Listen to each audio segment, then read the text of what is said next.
समझ लेना चाहिए हम पे राम की कृपा है, और जिसको जीवन में दुख मिले उस पर तो भगवान की विशेष कृपा है। क्योंकि अगर दुखों का पहाड़ न टूटता, दुखों से अगर चोट खाई न होती, दुखों से अगर चोट खाई न होती, तुम्हारी प्रभु याद आई न होती।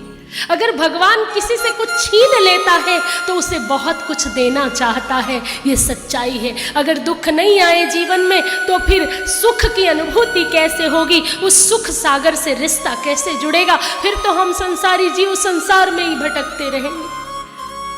तो जो परमात्मा का जो सबसे प्रिय होता है वो परमात्मा उसे ज़्यादा दिन सुखी नहीं रखता।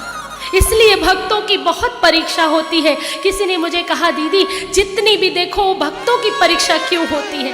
जो पुण्यात्मा लोग हैं उनकी ज़्यादा परीक्षा होती है, वो ज़्यादा उनको परीक्षाएं देनी पड़ती हैं, कष्ट भोगने पड़ते हैं, बार बार उनके जीवन में दुख और कठिनाइयाँ आती हैं। ऐसा क्यों?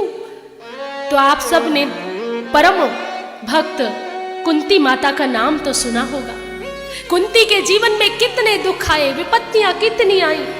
जन्म लेते ही दूसरे राजा के पास गोद दे दी गई।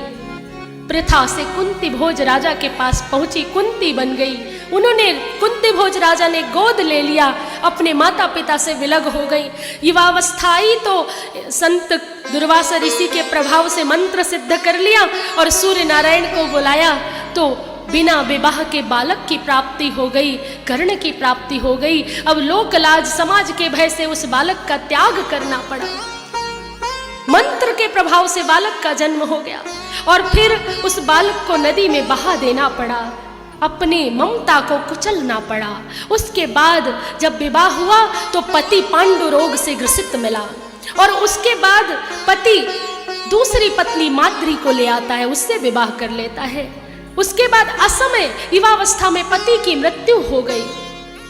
5 नन्हे बालकों को पालने की जिम्मेदारी कुंती माता पर आ गई। फिर राजद्रोह, राज्य में दुर्योधन जैसा आतताई जो बालकों को सताने लगा, छोटे से भीमसेन को विष पिला देते हैं और दुर्योधन कितनी साजिशें रचता है। फिर राजपाट भी छीन लिया जाता है। पूरे जीवन कष्ट झेलती रही कुंती माता, पर प्रभु ने जब कहा कि बुआ कुछ मांग लो, जब पहचान गई हो कि मैं भगवान हूँ तो कुछ मांग लो, तो कुंती माता से भगवान ने जब मांगने को कहा तो कुंती ने आंचल फैला दिया और कहा, नाथ मुझे कुछ नहीं चाहिए, अगर तुम मुझे कुछ देना ही चाहते हो तो मेरी जिंदगी में दुनिया भर के दुख दे दो, मेरी झोली में तुम कष्ट डाल दो, दुख डाल दो, क्योंकि मैं जानती हूँ जब दुख होते हैं तो तुम साथ रहते हो और जब सुख आते हैं तो तुम साथ छोड़कर चले जाते हो। जब तक लाक्षागृह में बालकों को जलाया गया, जब तक परीक्षाएं होती रहीं, अज्ञातवास के समय भी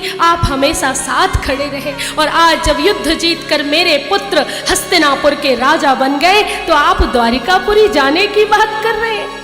इसलिए मुझे पता चल गया कि दुख में तुम साथ रहते हो, सुख में तुम साथ छोड़ देते हो, इसलिए मुझे दुख ही दे दो।